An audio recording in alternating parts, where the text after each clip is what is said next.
New tonight, a hero's welcome. A local soldier finally returns home decades after making the ultimate sacrifice. For years, his family only had questions, no answers as to what happened to their loved one. Eyewitness News reporter Caroline Goggin talked to them tonight and joins us now live from Green Airport in Warwick. Caroline? Well, Mike and Shannon, it was an incredibly emotional night here at TF Green Airport in Warwick. According to the Department of Defense, about 73,000 service members from World War II are still unaccounted for. But tonight, one of those members, all these years later, finally returned to Rhode Island. A hero is home. It's amazing that after 75 years, he's finally coming home. Born in Providence, Rhode Island, Lieutenant John D. Crouchley served as a pilot with the Army Air Forces during World War II. But on June 28, 1944, Crouchley was lost when his B-24 aircraft was shot down and crashed during a combat mission over Romania.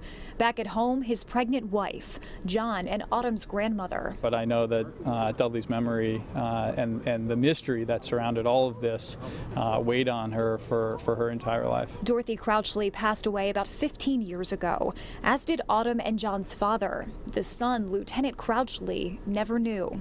According to the Department of Defense, when Lieutenant Crouchley's plane was shot, he stayed at the controls the entire time, keeping it steady while the 9 other members of his crew bailed out. I do think it's amazing he saved all 9 crew members. Then in 1948, the American Graves Registration Service abandoned the search for Lieutenant Crouchley's remains.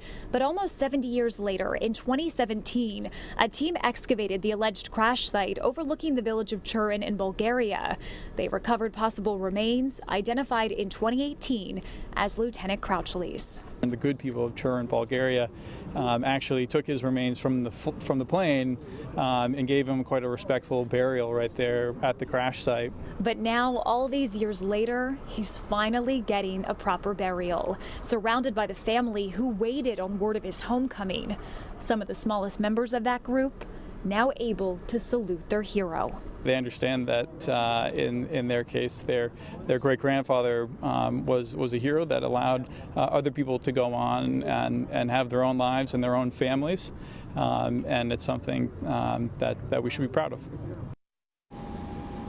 Public calling hours for Lieutenant Crouchley will take place tomorrow at Smith Mason Funeral Home in Riverside, followed by a private burial and funeral on Saturday. His family will be receiving several medals in his honor.